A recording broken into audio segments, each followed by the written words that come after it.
Court is in session.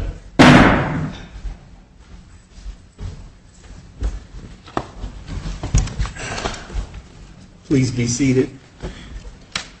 Madam Clerk, will you please call the next case? 11-2873 People v. Michael Barnes. Okay, will the attorneys please step up to the podium? I want you to state your name, tell the court who you represent, and approximately how long your argument will take. Good morning, counsel. Good morning. Assistant Defender Levi Harris on behalf of my client, the appellant Michael Barnes, and I anticipate that my argument will take about 13 minutes and a couple minutes for rebuttal. Very good, Mr. Harris. Good morning, counsel. Your Honors, Margaret Smith, Assistant State's Attorney. I would anticipate 10 minutes. Very good. Mr. Harris, why don't you proceed with your argument?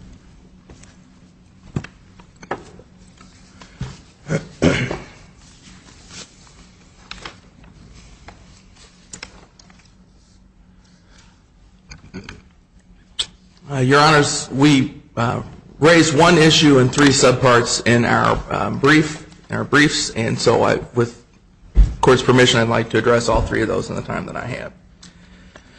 My client, Michael Barnes, is serving a sentence for aggravated battery of a child.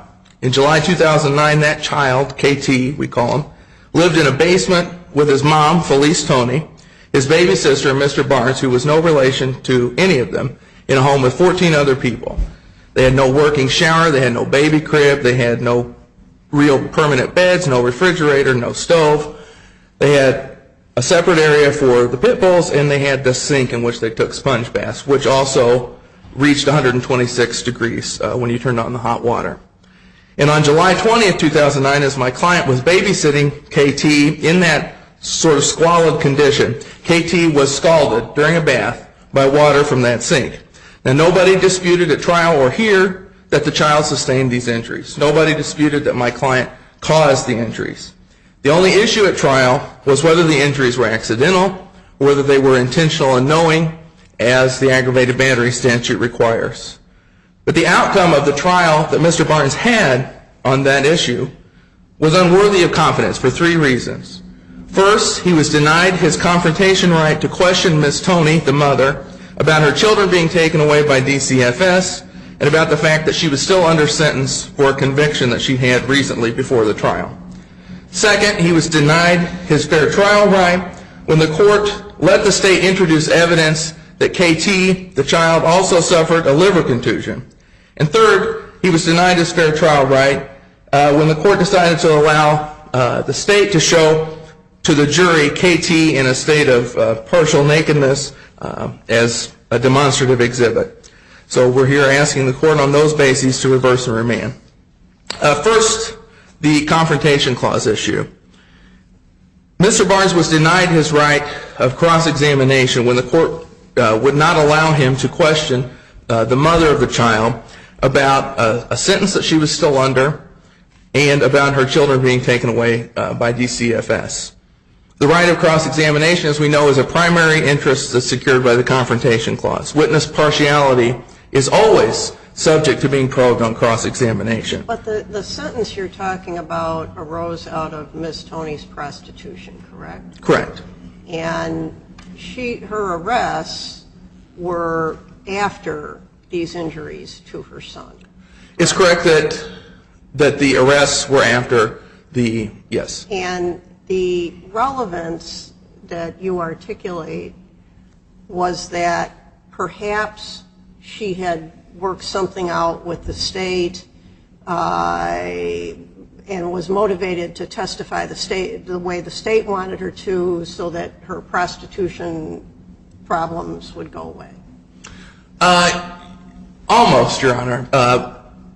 We're not saying that there was any kind of a deal worked out. We don't know of any kind of a deal that was worked out. So you don't know of any, and the state would have been obligated to tell you if there was one. Correct. But, Your Honor, also in some of the cases I believe that were cited, offhand I think it was triplet perhaps, but I could be wrong. They said that, this can be, it doesn't have to be proven that the state has concocted this deal, that if you get up there and testify, we'll make all this stuff go away. What's relevant is what the witness believes that she stands to gain from getting on the stand from the state. So, it's reasonable to think if you're in this position, you're serving community service, you're still under sentence, you're dependent upon the state and on a judge at some future point to say, okay, you've satisfied your sentence, you're discharged. It's reasonable to think that she's going to get up there and testify exactly as she imagines that the state wants her to in order to help make that go away, whether the state has promised her anything or not. But how does her testimony, I mean, she testifies to what happened when she returned home the following morning, which I don't believe your client disputes, that he said, I gave him a bath, maybe the water was too hot. That's what he told the police. And so how is her credibility as to that aspect of her testimony at issue? Well, Your Honor, I believe, and you're kind of getting at a prejudice issue, I think, it seems like, and correct me if I'm wrong, and I think that Ms. Toney provided plenty of testimony that was damaging to my client. She testified that he had babysat KT on prior occasions without any incident. In fact, I think several times that week. That helps your client, right? I don't know that it does, Your Honor, because if what we're talking about is whether this is an accident or whether it's intentional, I'm not a father yet. I'm soon to be an uncle. I don't know how often 2-year-olds soil themselves, but I can imagine that there would have been prior baths that this man would have given the 2-year-old. And so if she's up there saying, well, he babysat him 7 times last week or the week before the incident, he was never scalded then, that would tend to show that this act was somehow different, that my client had behaved intentionally, knowingly, in a way that harmed the child. Second of all, she testified that he didn't call her after this happened, which made him look callous or at least indifferent to the child's injuries. Even the experts said that some of these injuries wouldn't have manifested themselves until hours later, but she also testified that when she came home, they got the kid out of his sleeper, got to looking at him and saw that he had been injured, that Mr. Barnes was like, well, I got to get ready to go to work. So this makes him look... And so when, I'm just trying to imagine the cross-examination. She says that he was in a hurry to get to work, he didn't appear concerned, and isn't it a fact, Ms. Toney, that you've been arrested for prostitution, and I don't get the intersection of the two. Well, Your Honor, the arrests, I don't know about the arrests themselves. I think we argued about the arrests. The arrest may be more of a tangential issue, but I think the conviction, the fact that she is still under sentence for this thing, that she is still beholden to the state, is sort of what's in the core of the things that cross-examination is always about. Ms. Toney, isn't it true that you are currently still on community service for a conviction that you had 6 months before this trial? And so then the closing argument is she's not worthy of belief because she's currently serving out the terms of a prior conviction. I think, yes, that on that part of it, on the parts of her testimony that obviously are damaging to the client, yes, that's the argument that you make. We haven't, I don't want to take us off track of wherever you want to go, but we haven't talked about the DCFS issue yet. And, we're not suggesting that the kids were taken away because of this scalding. We're not even suggesting that they were taken away because of the liver contusion, but they were taken away for some reason. And, assuming that Ms. Toney is like most parents, I would think, and wants her children back, she had reason to get up there and pin whatever bad stuff, whatever neglect, whatever abuse, whatever, indifference to child welfare happened in that house, happened because of this guy. And, to make him look like the bad one, to make him look like, well, he was babysitting the kids all the time. If we just put him in prison, maybe I can get my kids back. But again, there's no suggestion here that DCFS was willing to revisit its decision to take her children away if she testified in a particular way. Your Honor, I don't presume to know much about child welfare law, and I don't presume to know what goes on in the minds of witnesses. I'm imagining myself as a witness. If my children had been taken away partially because I had been neglectful, and my kids had been injured, my kids had been abandoned, whatever, and some kind of a, I wanted my kids back, I'm going to try to get on the record every time that I can that, look, this guy was the problem. He's gone now. We don't have to worry about that anymore. Can I please get my kids back? I don't think we have to look at what DCFS had actually done. We have to look at what Ms. Toney could reasonably believe in that situation. She stood to gain from this testimony. So we've talked about the error. I don't think the state in its briefs ever acknowledged explicitly that if this is error, this is constitutional error, and they bear the burden of proof of harmlessness beyond a reasonable doubt. They talked about, counsel talked about all the other things they got to ask Ms. Toney on cross-examination. I think I said in my brief that's like saying, well, look, you got to use a spork to try to hack down a tree, but we didn't let you use the chainsaw. No other evidence came in to replace this evidence. This was the best evidence for getting at Ms. Toney's credibility, and the evidence on intent was closely balanced. If I can move to the issue of the liver contusion, in which the court abused its discretion by allowing the state to present this evidence. As we know, even relevant evidence can be excluded when its prejudice outweighs its probative value, and this evidence was far more prejudicial than probative. My experiences in law and a little part of law, I'm not a doctor, but when I hear liver contusion, I think about internal organs. I think about damage to something inside. These doctors were up there, both of them, talking about blunt force trauma, significant force. And even when we hear about interrogations and stuff, when you start hearing about organ failure, organ damage, that's when everybody kind of agrees this is torture. And in fact, that's what the state argued over objection in closing argument, that this liver contusion was torture. So this was highly prejudicial evidence, and far more prejudicial than probative because the state never said exactly when this injury occurred. One expert said, well, the injury had to have occurred about 12 hours, within 12 hours before the liver enzyme spike. But he never testified for sure when the liver enzyme spike was. The other expert said, well, it could have been as much as 24 hours. So you've got a 12 to 24 hour window with a little room even in those margins.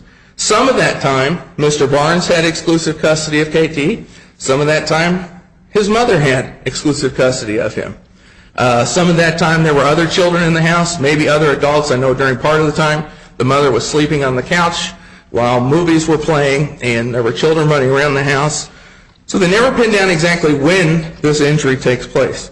They never nailed down how it takes place. They say, well, it happened when he was holding down a child in the tote to wash him. Again, I don't have a 2-year-old. I've never washed one. I can't imagine it takes that kind of force to keep a kid in a bathtub. Maybe I'll be surprised someday. What evidence connected Mr. Barnes to the liver injury, if any? Thank you, Your Honor. That's my third point. They never pointed out who had sustained or had caused this injury. They sort of just hold these two things together and say, okay, well, here's a liver. He admits that he scalded this kid. He's sorry about that. He didn't do it on purpose. That's his story. And the state says, hey, look, there's also this liver contusion. That's pretty much it. That's all that there is to tie this to him. And as we argue in our briefs, even to be relevant and admissible, you have to show that this other crime, this prior crime, has occurred and that it's been tied to the defendant, that he's been involved in it somehow, which the state never did as a threshold matter. So, the state acknowledges in its brief that, well, we don't have to show this beyond a reasonable doubt, but more than mere suspicion in order to get this evidence in. Here, that's all there was. There was mere suspicion. Here's this other injury. Let's just plop this down in front of the jury and let them figure out how that implicates my client, Mr. Barnes. Obviously, this error is not harmless. It's not cumulative. There was no other evidence of this. The state wanted this in to prove intent. The state argued that this was torture, that this showed that he was holding his child down with such force. So obviously, the state would be surprised if they learned that the jury did not consider this in reaching its verdict. And as we argue, the evidence was closely balanced. Quickly, if I could talk about this third sub-issue, that the court abused its discretion by letting the assistant state's attorney exhibit the child to the jury with his pants pulled down to display these scars. This evidence, too, was more prejudicial than probative. Prejudicial evidence, as we know, has an undue tendency to suggest decision on an improper basis, like sympathy, hatred, contempt, or horror. Now again, I'm trying to imagine myself reacting to this, and to see a 4-year-old child brought in. You know, a 4-year-old child's not like a baby. I learned to ride a bicycle when I was 4. He knows what's going on. He knows that maybe not everything. He's not been present for the whole trial. He knows these people are looking at him. He knows that there's something going on that they're trying to investigate. They pull his pants down. Nobody likes having their pants pulled down. They hold him up, show him to the jury, and, you know, according to the defense counsel, he's hugging the state's attorney at this point in time. And so the jury sees this, and I would imagine that the jury is thinking, look at that poor kid. He's injured. This is terrible. He's embarrassed. Whoever did this should pay. Somebody has got to pay for this. Of course, the jury acquitted your client on the aggravated battery involving heinous injuries. The heinous battery. And, Your Honor, we believe that the reason for that is, you know, heinous battery was charged based on this injury being caused by a caustic substance. You know, I don't intend any disrespect towards, you know, the trial court on this, but I don't believe that water, you know, he had a case for boiling water as a caustic substance. I don't think just hot water is a caustic substance. I think caustic substance, you think of bleach, you think of acid, something like that. I think there was ample reason outside of this for the jury to have acquitted on that. There just was no evidence that this was a caustic substance.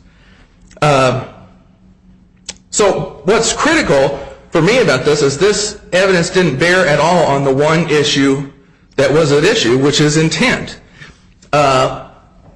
So the jury is looking at this. They're getting really mad at this kid that's been so injured, and he's so embarrassed, and look at him, he's hugging the state's attorney, and it has nothing at all to do with anything but the extent of the injuries, which nobody disputes. And in fact, you know, that's the cumulative part of this, that the state's attorney already had 8.5 by 10, 8.5 by 11, excuse me, glossy photographs of these injuries. They didn't need to bring in this child. Certainly they had the right to put on evidence on every element of the offense, even if the defense will stipulate to it, but this was overkill. They had enough. I commend these photos to Your Honors. Take a look at them. I think they were more than adequate to show these injuries. Finally, this evidence was not harmless because it could have contributed to the verdict and because the evidence was closely balanced on the only thing that they were arguing about, which was intent. If Your Honors don't have any other questions, I'm happy to ask for reversal or remand and sit down. Thank you very much, Mr. Harris.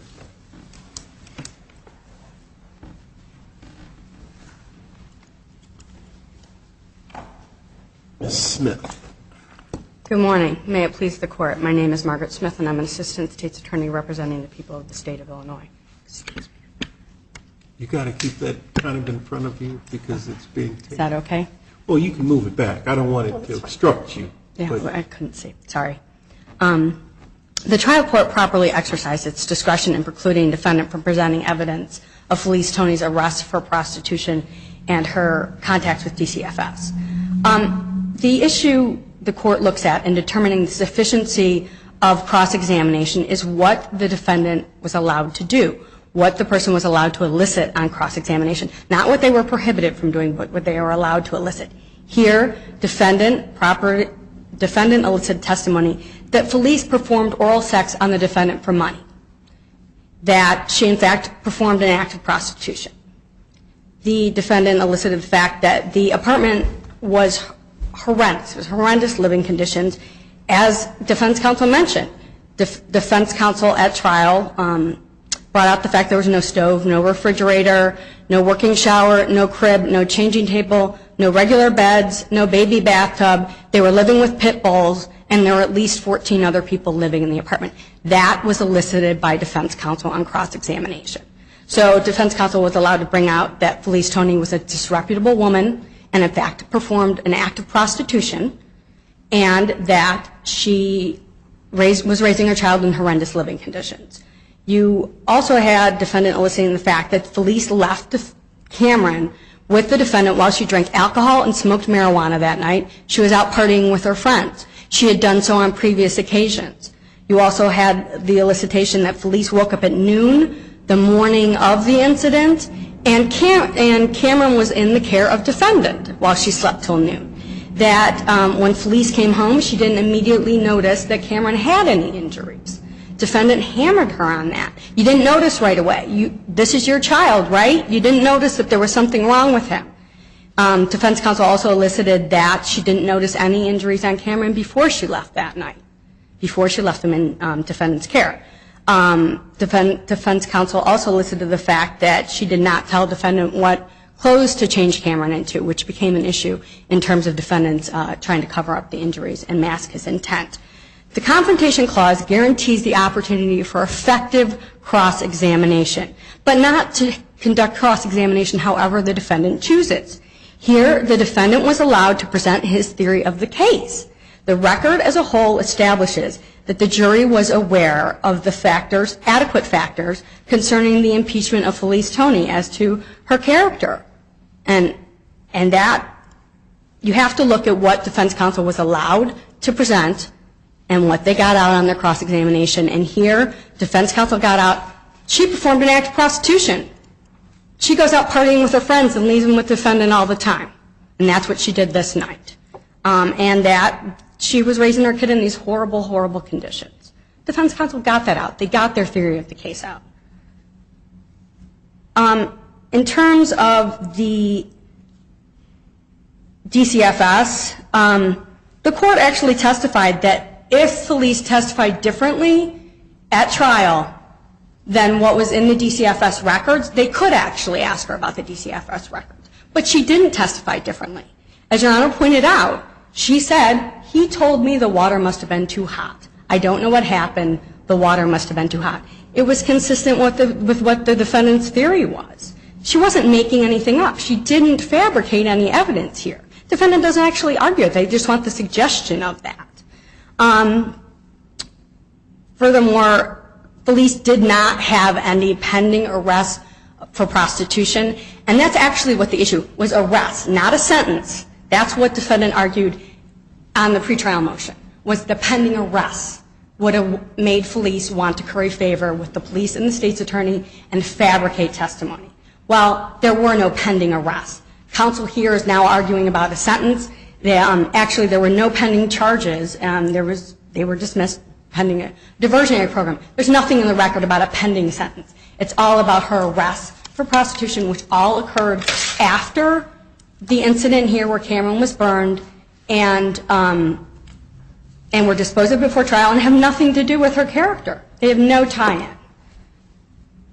The trial court properly permitted the people to introduce evidence of the liver contusion Cameron suffered within 24 hours of the burn injuries inflicted by defendant to show the presence of intent. Within 24 hours, the liver enzymes are measured at 11 in the morning, which takes you back to 11 a.m. the previous day, assuming that the results at 11 a.m. were the peak, right? Mm-hmm. Do we know they were the peak? Is there anything in the record to say that was the peak of the liver enzymes? I'm not certain that that was the evidence, but what the trial court properly allowed defendant to cross the defendant on and to argue was that the liver contusion could have occurred before Felice left Cameron with the defendant. And again, we're looking at what defense counsel was allowed to bring in, what the defense counsel was allowed to argue. And defense counsel had a chance to argue that it could have been Felice. It could have been anyone in the building who did that. In the other child abuse cases where prior acts of abuse have been brought in, there's been a direct linkage to the defendant. The defendant was in a room with the child. Somebody saw him walking in with the belt, could hear the child crying, so that there's some substantial evidence to support the inference that it was the defendant who inflicted the prior injury. Here, it's nothing other than there's an injury and this child was with the defendant part of the time, his mother part of the time, other people who resided in the household part of the time. I mean, where is the direct linkage to Mr. Barnes? Well, you have the fact that during that same time period, Mr. Barnes caused the burn injuries. He admits he caused the burn injuries. And he admits he caused the burn injuries. And part of his testimony was it was accidental. And we have Dr. Rosado testifying that the burn injuries are not consistent with defendant's claim that it was accidental. You don't have the cascading effect. You've got testimony, the state has testimony that the type of injury that KT sustained isn't accidental, because obviously, given the severity of the burns, this child wouldn't have just been struggling to get out of the water. He would have been flailing and screaming, and, you know, so you've got that. Correct.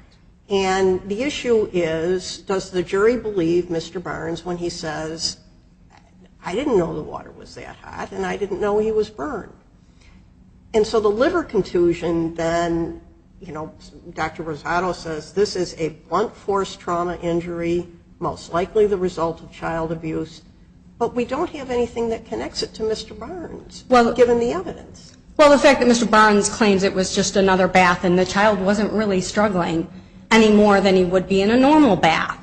This goes to the fact that his whole story about how he bathed Cameron, how these injuries occurred, is actually not true. He's trying to make it sound like a normal bath. And the doctor says the cascading effect isn't there. It doesn't match up with what defendant claims. And if you have that going on, that he's actually trying to hold the child in the hot tub, in the hot water, and the child is actually struggling, he's holding him down. He could have caused that type of injury. It goes to defendant's intent, which is the heart of the case, and it meshes up with... Did Dr. Rosado ever say that a liver contusion could result from the pressure of holding a child down? I thought it was a blunt force trauma, and he was talking about a significant amount of force, not holding a child down. Well, that was the testimony, but defense counsel says a 2-year-old living in the apartment could have knocked Cameron down and caused it himself.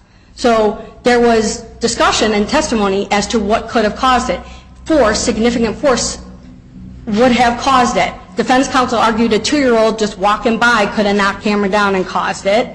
And what you have here is you have defendant who's actually burning a child who is struggling. He's claiming it was just a normal bath, and Dr. Rosado testified that isn't true. My question is, I don't recall anyone asking Dr. Rosado, could this liver contusion have been caused by an adult trying to hold KT down? I believe you're correct. There wasn't that specific question, but there was testimony by Dr. Rosado that the child would have experienced excruciating pain and been struggling, not sitting in the bath and crying just a little bit uncomfortably, as defendant portrayed the scenario. Defendant said, I was just bathing him. The water must have been a little too hot. I couldn't tell, and I couldn't tell because the burns didn't even come till later. There was a lot of testimony from both doctors about that. And what Dr. Rosado's testimony says, no, it would have been scalding the child right then. The child would have been flailing and screaming, not the way an infant might be uncomfortable and screaming in a bath. This child would have been in excruciating pain with the flesh coming off his body.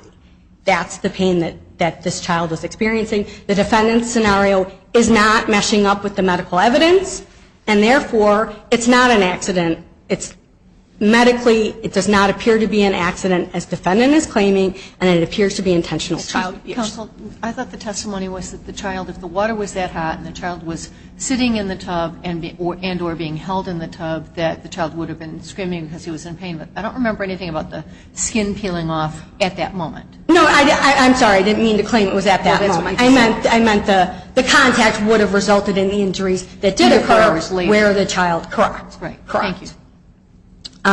So there is a link, and defendant was allowed to point out, and again we're looking at what defendant was allowed to bring out. And defendant was allowed to say, we don't know that defendant caused this. We don't know the defendant caused a liver contusion. The doctors testified it could have happened during the time period that Felice was with Cameron, or any of these other occupants of the household were with Cameron. So defendant was allowed to present that evidence. The trial court also properly permitted the people to show Cameron's burn injuries to the jury in addition to the photos taken closely to the time of trial. Here, even if the photos were cumulative, they were allowed to be brought in. And even if this court is concerned that there was something wrong with that, the people shouldn't have been allowed to bring in both the photos and present Cameron, the fact here is that the defendant was not prejudiced by the jury seeing both the photos and Cameron live before the jury. As counsel stated, there was no issue. The doctors did not disagree as to whether or not the injuries showed permanent disfigurement. That was the reason the photos were shown. That's the reason that Cameron was shown.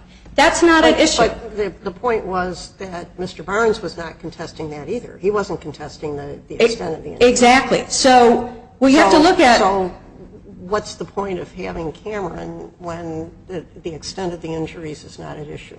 Well, Cameron's the best evidence. We have to prove up. The people had to prove up that he had permanent disfigurement, and they're allowed to show the best evidence, and that was Cameron. They're also allowed to bring in the photos. And they did that. And there was no prejudice here. As Your Honor pointed out, the jury acquitted defendant of the heinous battery, which was the greater charge. If the jury was so outraged, as defense counsel claims he thinks they probably would have been by the evidence they see, he uses those speculative terms because we have no proof of that. If the jury was so outraged by seeing Cameron and by seeing the photos, why would they have acquitted him of the greater offense? Well, if the heinous battery was based on the use of a caustic substance, couldn't the jury easily have said, hey, water that's 126 degrees isn't a caustic substance? It may cause burns, but it's not caustic. Well, the jury had a jury instruction as to whether or not the water could have been a caustic substance, and they had that. Again, we don't know. They may have. There was testimony about the temperature of the water, but that wasn't conclusive. So you have the jury that's supposedly so blinded by rage at the defendant, acquitting him of the greater offense. You also have the testimony of Dr. Rosado, that defendant's story of accident doesn't match up. Now, this evidence was brought in, Cameron and the photos, to show the element of permanent disfigurement. But it also went to defendant's claim of accident or mistake. And Dr. Rosado said, if you look at those burn injuries, they didn't happen the way defendant claimed. You don't have that cascading effect where you had burns on the same burns. But the pictures show that. The pictures do show. When Dr. Rosado was testifying, he was referring to the pictures, saying this does not show a cascading effect. He was showing the photos that were taken at the hospital. Right. And the photos that defense counsel is objecting to on this issue were the photos taken close to trial. As I understand the defendant's position, it's that he's objecting to the fact that Cameron was brought in live. He's not saying the photos themselves were prejudicial. It was the fact that this 4-year-old was brought into court and his pants were pulled down before a jury of strangers. Okay. Well, at the pretrial motion, he actually argued that the photos taken close to the time of trial, as opposed to those at the hospital at the time of the incident, should not come in along with Cameron being shown to the jury. So we're talking about two sets of photos, first of all. So Dr. Rosado's testimony had to do with the photos taken at the hospital, which are different photos than what defendant is arguing about in this issue of showing Cameron and photos. So let's make that clear. There are two sets of photos. So the photos showing Cameron at the hospital, they don't have an objection to that. And that's what Dr. Rosado's testimony was based on. Now, they objected to both the photos and Cameron coming in, the photos taken close to trial and Cameron coming in as cumulative. That was actually defendant's argument before the court. But the defendant also objected to showing the child to the jury. Oh, yes. Yes, they did. And their arguments, the court said, your characterization of what happened isn't accurate. That's not what happened. The court said he wasn't hugging. He's a 4-year-old. How else is he supposed to do it? If you read the record, there's nothing in the record to reflect that what defense counsel argued in their objections actually happened. And, in fact, the court says that that's not what happened. The record doesn't show it, and the court actually argues that defense counsel's arguments about what happened are not sustained by what actually happened in the courtroom. As I read the record, what the assistant state's attorney said was, KT had his arms around my neck because... I'm sorry. Could you repeat that? I'm sorry. KT had his arms around my neck, That standing there. Defense counsel said that? No, I think the state's attorney said, this is what happened. I don't characterize that as a hug.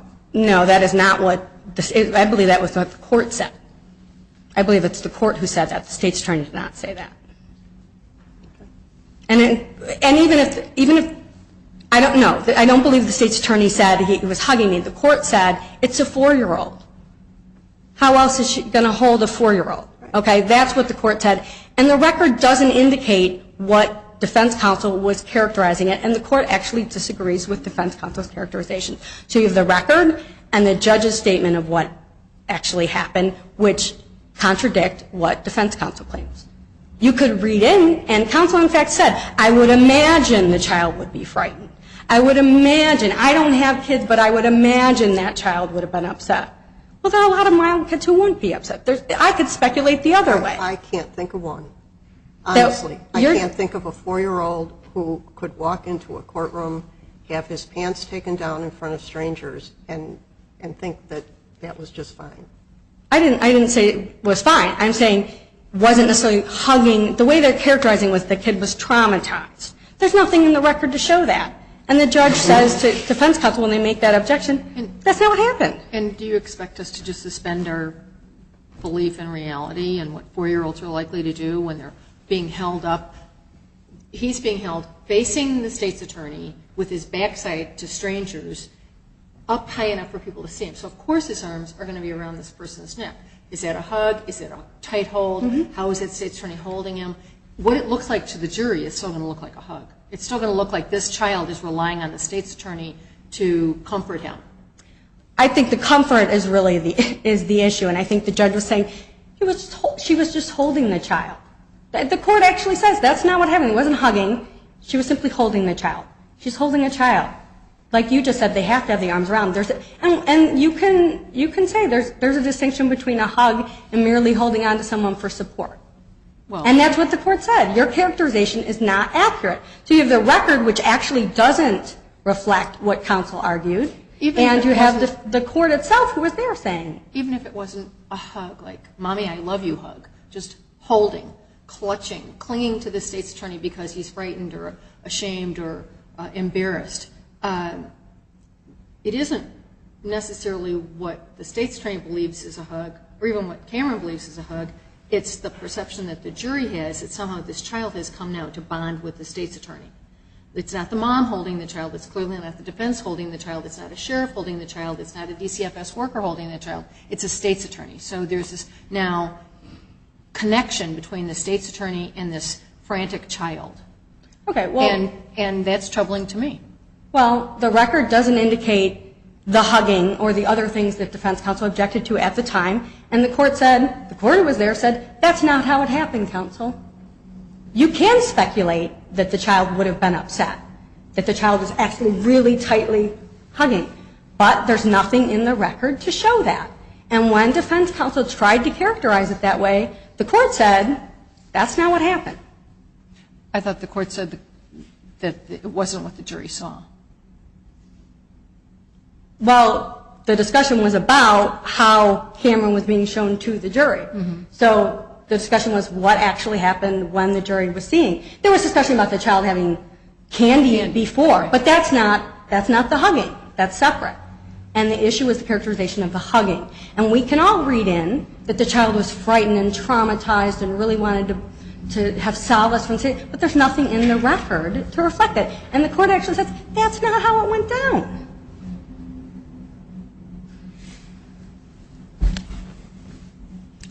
For these reasons and those stated in our brief, the people respectfully request that this court affirm defendant's conviction and sentence. Any further questions? I'm just trying to figure out what about this whole case demonstrates beyond a reasonable doubt that this man intended to hurt this child. Well, if I may, Not that he didn't hurt the child. He admits that he hurt the child, but that he intended to hurt the child. Okay. That he did this cleaning up after the child soiled himself with the intent to abuse the child, to harm the child. What about this whole case shows that? Okay, well, with due respect, defendant did not argue that the people didn't prove their case beyond a reasonable doubt. But what we have is the evidence that Dr. Rosado said that defendant's version of burn injuries, the accident, isn't medically possible. The burn injuries didn't happen in the manner that defendant said. Well, even if they didn't, how do we know that there was an intent to hurt this child, to disfigure this child, to abuse this child, and not just clean him up? Because the doctor says it didn't happen the way defendant said. Defendant is lying about the way in which this happened. You have the medical evidence, and you don't have even cascading, which would comport with defendant's version of events. You actually have more severe injuries in the genital region and the bottom region, which would be evidence of the child being forced to sit down. Well, if that were true, then the backs of his legs would also be severely burned, and the lower parts of his legs if he was sitting in the water, sitting in hot water. Well, there was testimony that the child might have been moving around because it was so hot. You also have the doctor saying, in his medical opinion, this is all evidence. The burns are evidence of child abuse and not accident. He unequivocally testified to it. This is a doctor who is a board-certified expert in child abuse. And he said, in my professional opinion, these burns show that this child was intentionally burned. It's not an accident. And also pointed out that defendant said, oh, the child was struggling, and defendant changed his, oh, the kid was trying to get out, the kid was flailing, the kid stood up, I had to kind of put him down. And you know what, there are no burns on Cameron's foot, the doctor pointed out.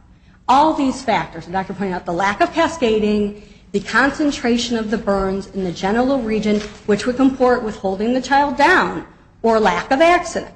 And if the child was trying to struggle and get out, the way defendant claimed, you would have burn injuries on the feet.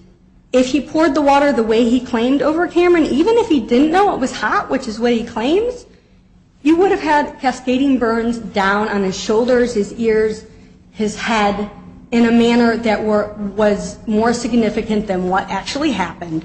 Therefore, in his medical expert testimony, as a board-certified physician in pediatric child abuse, that this was not accidental, and the defendant's version of events doesn't make any sense, and it didn't happen that way. You also have the fact that when defendant came home, when police came home, defendant had covered him up, no diaper, and a full sleeper in the middle of July in a hot basement. And then defendants say, oh my gosh, something bad happened. The defendant just said, water must have been too hot. And police didn't make anything up about that. That's what police told them. The defendant was able to bring in his theory of the case. And defendant wasn't prejudiced. Anything further? Anything further? Thank you very much, Ms. Smith. Mr. Harris, rebuttal.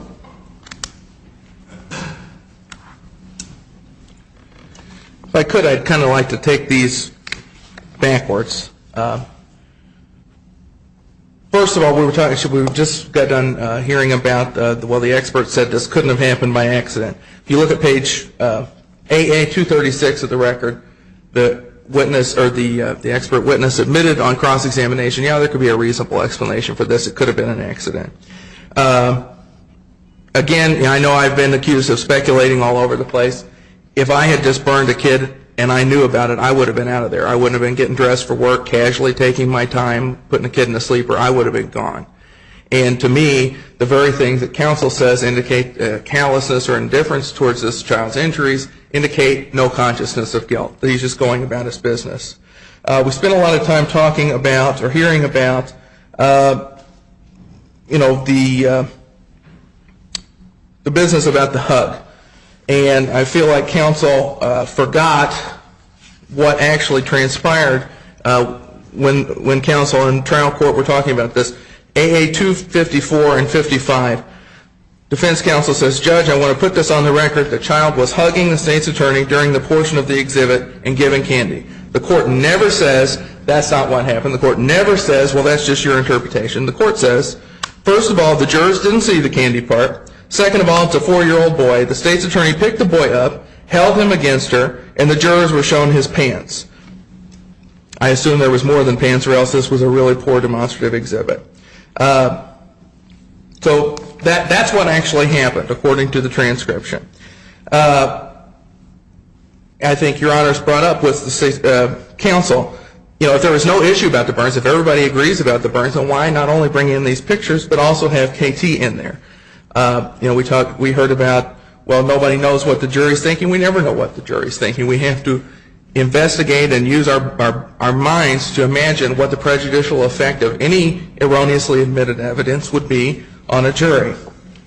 Moving back to the business of the liver contusion, it's not true, as counsel said, that my client, Mr. Barton, said, well, this was just a regular bath. If you look at page 164, AA 164 and 65, he said that Cameron was struggling to get out of the tub, but he kept him in to get him rinsed off. He admitted that he was crying. He said he was trying to play with him to keep his mind off of whatever was aggravating him, and told the child, big man, this is just a bath, it's just water. So it wasn't just like every other bath. He knew something was amiss. He thought the kid wanted to get out of the bathtub. It's simply not the case that he tried to pass this off as just another bath. Counsel said, well, defense is just trying to infer or imply that a 2-year-old came by, knocked him over, and gave him a liver contusion. The evidence, page AA 72 and 73, is that there were kids as old as 12 who were living in this house. A 12-year-old can do a heck of a lot of damage to a 2-year-old. Backing up finally to the business of the DCFS evidence and the conviction evidence that was not allowed to be cross-examined about, counsel spent a lot of time talking about what defendant was able to get out, that this woman had given oral sex to my client for money, that she had engaged in prostitution, that she lived in a dirty house, and tries to make it seem like that's the same thing that we're talking about. We're not talking about saying this is a dirty woman, a bad woman. We're talking about that she had a motive to testify falsely, which is different. What about the point that beyond the arrest, we're talking about her participation in a diversionary program? It wasn't a conviction. Well, Your Honor, again, I don't think that that's the case. If you look at page AA 60, when they actually finally got the ruling on this, it took forever to get the court to rule on this.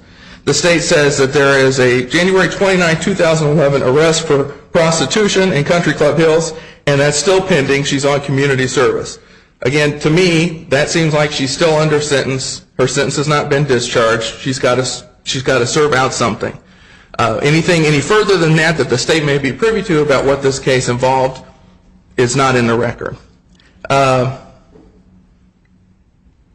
Counsel said that my client was able to get out his theory of the case as though Felice Tony is a bad woman is the theory of the case. The theory of the case is that my client did this by accident. And, just being able to get out these things did not get at her credibility the way that this other evidence would have. Counsel said finally that the court said that the DCFS records could be used for impeachment. We weren't talking about trying to use them as impeachment, trying to catch her in a lie about something that was contained in those records. We're talking about the motive to lie or the motive to color her testimony throughout her entire time on the stand that arose because she had this relationship with DCFS and her children. If Your Honors don't have any other questions, I'm happy to, again, ask for reversal and remand, and thank you. Mr. Harris, and Ms. Smith, I want to compliment you on your arguments. This case will be taken under advisement. This court stands in recess.